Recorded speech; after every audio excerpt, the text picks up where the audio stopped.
Power flows through the barrel of the gun, यानी सत्ता बंदूक की नाल से निकलती है। यही वो माओवादी विचारधारा थी जो किसी भी व्यवस्था सुधार के पहले बर्बर हिंसा की वकालत करती है।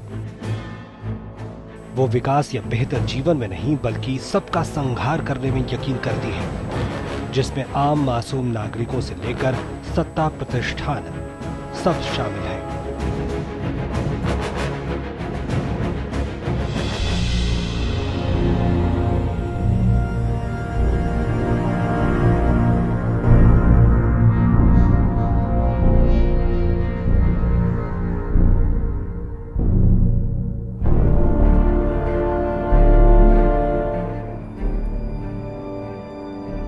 दिल्ली से जब हम लाल गलियारे के लिए निकले तो सबसे पहले छत्तीसगढ़ ही सामने आया।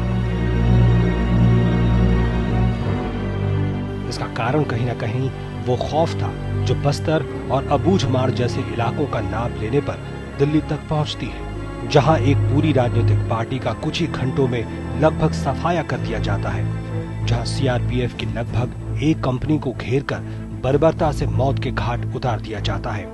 लेकिन हमने अपने सफर में यही ढूंढने की कोशिश की कि आखिर हालात जमीन पर कैसे हैं। बस्तर से लेकर दंतेवाड़ा तक हम कुछ इलाकों तक गए। विकास की कोशिशों और उसकी तस्वीर साफ दिखाई दे रहे थे, लेकिन यह भी दिखा कि नक्सल हिंसा प्रभावित रेड कॉरिडोर का आधार क्षेत्र यानी कोर एरिया अभी भी यहीं छत्तीसगढ़ में है, खासकर सुकमा जैसे इलाके जो 3 राज्यों से घिरे हैं। इस तरह के कई उदाहरण आए हैं। कई बड़े नेता जो सलवा जुर्म के नेता थे वो मारे गए हैं, और खासकर तब जब वो कैंप से बाहर निकलने की कोशिश करते हैं। और ये स्थिति कई इलाकों में बनी हुई है, यहाँ दंतेवाड़ा में और खासकर सुकमा जैसे इलाकों में। छत्तीसगढ़ के जो बस्तर और सुकमा जैसे इलाके हैं उनकी सड़कों पर नक्सलियों ने सालों से आईईडी लगा रखे हैं। इन आईईडी का इस्तेमाल वो सुरक्षा बलों के खिलाफ करते हैं और इनकी स्थिति जानने के लिए वो जीपीआरएस का भी इस्तेमाल करते हैं। लाल गलियारे के सफर में हम छत्तीसगढ़ के बाद झारखंड के रांची होते हुए पश्चिम सिंहभूम के सारंडा जंगलों में पहुंचे। ये साल के लंबे लंबे वृक्ष, और कहा जाता है ये इतने घने जंगल हैं और इसे एशिया का सबसे घना जंगल के खिताब से इसे नवाजा जाता है। और यही घने जंगल माओवादियों के गढ़ बने, उनके आरामगाह पनाहगाह बने।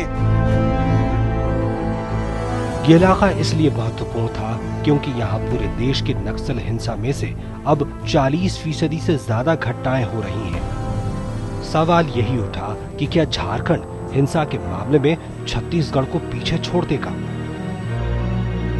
झारखंड के बारे में कहा जाता है कि अमीर राज्य में गरीब लोग रहते हैं। राज्य में औद्योगिक कारखाने हैं, खनिज संपदा है, मेहनतकश मजदूर हैं, लेकिन राज्य फिर भी विकास की दौड़ में पीछे है।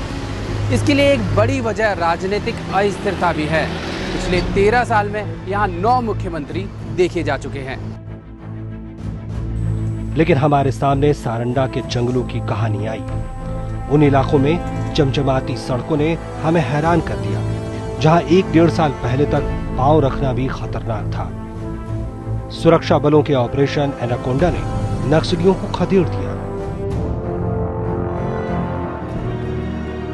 पहले का तुलना में डर अभी फिलहाल यहाँ तो नहीं है। जैसे कि मैं जब नया नया आया था 2007 में, तब कुछ ज़्यादा ही यहाँ पर घटनाएं घटती थी, तो अधिक चर्चा करते थे कि कहीं बाहर नहीं जाना है, कहीं नहीं जाना है जी। तो ऐसा फिलहाल अभी माहौल ऐसा नहीं है सर। लेकिन यहाँ हम उस सच्चाई से भी रूबरू हुए जो आदिवासियों से जुड़ी है, क्योंकि इस सारंडा इलाके में हो रहे खनन ने आदिवासियों को उनकी अपनी जमीन से ही कई जगहों पर बेदखल किया है। डिस्प्लेसमेंट का समस्या कम है, लेकिन उनका जमीन तो जरूर जा रहा है, तो उनका खेती का जमीन जा रहा है, तो कहीं ना कहीं उनको लाइवलीहुड के माध्यम से रिहैबिलिटेट का जरूरत पड़ता है। घर मकान शायद नहीं तोड़ रहा हो, लेकिन उनका एग्रीकल्चरल जमीन कहीं ना कहीं जा रहा है, तो in that way economic rehabilitation उनके लिए जरूरत पड़ता है। पहली बार ऐसा हुआ जब उन्होंने स्वीकार किया कि आदिवासियों के साथ ऐतिहासिक रूप से अन्याय हुआ है, और इस कानून के द्वारा उस अन्याय को हम न्याय में बदलेंगे। लेकिन जमीन पर यह दिखाई नहीं दे रहा है। चाहे आप सारंडा जंगल का बात कर लीजिए या रांची के इर्द गिर्द भी आप बात कर लीजिए। विस्थापन की बात तो थी, लेकिन यहाँ इंदिरा आवास योजना और आधार कार्ड की कोशिशों ने एक बदलाव की शुरुआत कर दी है। झारखंड वो इलाका साबित हुआ जहां एक तरफ नक्सलियों से खाली कराए गए सारंडा जैसे इलाके थे, तो दूसरी तरफ लातेहार, पलामू जैसे गंभीर रूप से हिंसा प्रभावित इलाके। नक्सल प्रभावित इलाकों की संख्या बढ़कर 18 जिलों तक पहुंच गई है। कुछ लोग तो उससे ज्यादा भी आंकड़ा सामने रखते हैं, लेकिन बड़ी बात यह है कि अब राजनेता भी निशाने पर हैं।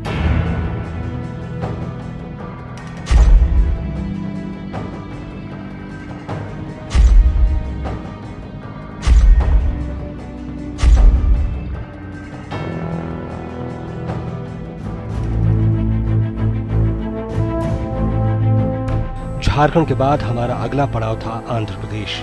अगर आज 45 सालों बाद भी नक्सलवाद पनप रहा है, तो उसके लिए ये राज्य एक प्रमुख कारण है, क्योंकि सालों तक इस राज्य से एक बड़े इलाके में नक्सली गतिविधियां चलती रहीं। यानी सालों तक ये इलाका वामपंथी अतिवादियों का बेस एरिया यानी आधार क्षेत्र रहा है। यहाँ तक कि अभी भी सीपीआई माओवादी के शीर्ष कमांडर इसी इलाके से आते हैं। हमारी टीम विशाखापट्टनम पहुंची, जिसे स्थानीय लोग वैजाग भी कहते हैं। अभी हम नेशनल हाईवे पर हैं। यहाँ से जब हम चिंतापल्ली की तरफ बढ़ेंगे तो रास्ते पतले होते जाएंगे और मुश्किलें बढ़ती जाएंगी। कहीं आगे जाकर ऐसा इलाका भी आएगा जो जंगली इलाका होगा और जहाँ नेटवर्क मोबाइल की जो है कवरेज नहीं होगी।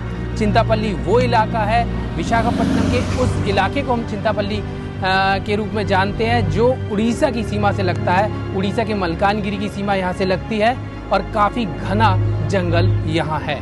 1 अक्टूबर 2003 तिरुमला की पहाड़ियों के बीच तब के मुख्यमंत्री चंद्रबाबू नायडू को निशाना बनाकर एक बारूदी सुरंग का धमाका किया गया, जिसमें नायडू को कई चोटें आईं। आंध्र में ये ऐसा पहला मौका था जब राज्य में एक राजनीतिक नेता को निशाना बनाया गया हो। इस नक्सली हमले में चंद्रबाबू नायडू तो बच गए, लेकिन नक्सली हिंसा एक बड़ा चुनावी मुद्दा जरूर बन गया।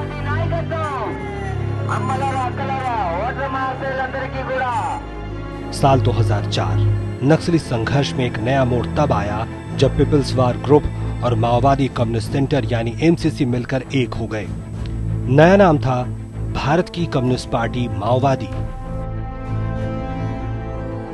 साल 2004 के लोकसभा चुनाव के बाद तत्कालीन मुख्यमंत्री वाएस राजशेखर रेड्डी ने नक्सलियों से बातचीत की मेज पर आने का आह्वान किया, लेकिन हिंसा जारी रही।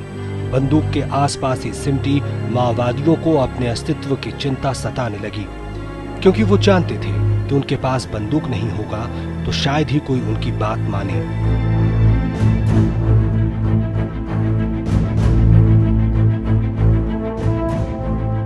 पॉलिटिकल विल होनी बहुत ज़रूरी है मेरे हिसाब से, जो मेरा पर्सनल विचार है। और आंध्र प्रदेश गवर्नमेंट में किसी भी तरह की विल पावर की कहीं भी कमी नहीं है। सीनियर ऑफिसर्स हों या पॉलिटिकल लीडर्स हों, हर तरफ से सपोर्ट है। माओवादियों की जो विचारधारा है उसको ख़त्म करने की, क्योंकि वो बिल्कुल इल्लीगल है और ये ठान लिया है, तो गवर्नमेंट ने ठान लिया है। अब ये बात केंद्र और राज्य दोनों के स्तरों पर समझ ली गई थी कि अब 2 आयामी यानी नक्सल हिंसा से निपटने के लिए 2 स्तरों पर तेजी से काम करने की जरूरत है। Being a Orissa border and agency area and the thick forest and the basically backwardness and all these things and the tribal area, this is a good platform for the activities of the Maoists. At the same time, the local problems also, the backwardness, uneducation, all these given a good boost up to the Maoist. इस 2 स्तरीय कार्रवाई में पहला था प्रभावित क्षेत्रों में बुनियादी और तेज विकास और दूसरा सुरक्षा बलों की तेज कार्रवाई। वैशाख पहुंचने के बाद हमने रुख किया उड़ीसा सीमा से लगे कुछ आदिवासी इलाकों का। चिंतापल्ली एक ऐसी ही मुश्किल जगह है, लेकिन यहाँ आंध्र प्रदेश आने से पहले जब हम छत्तीसगढ़ और झारखंड में थे तो हमें आंध्र प्रदेश मॉडल नक्सलियों से लड़ने की जहाँ तक बात है आंध्र प्रदेश मॉडल की बात बार बार सामने आई। आखिर क्या है ये मॉडल जिसके तहत ये बार बार कहा जा रहा है कि कोशिश इस बात की हो रही है कि एक मनोवैज्ञानिक तरीके से काम किया जाए, नीतियां, चाहे वो युवाओं की बात हो चाहे आदिवासियों की बात हो, एक मनोवैज्ञानिक तरीके से वहां कोशिशें की जाए और इसके अलावा त्वरित यानी तुरंत विकास की धारा भी पहुंचाई जाए। और शायद यही कारण रहा है कि आंध्र प्रदेश के ज्यादातर इलाकों में अब नक्सल प्रभाव खत्म सा हो गया है। नरसिंहपट्टनम से होते हुए हम जा पहुंचे चिंतापल्ली।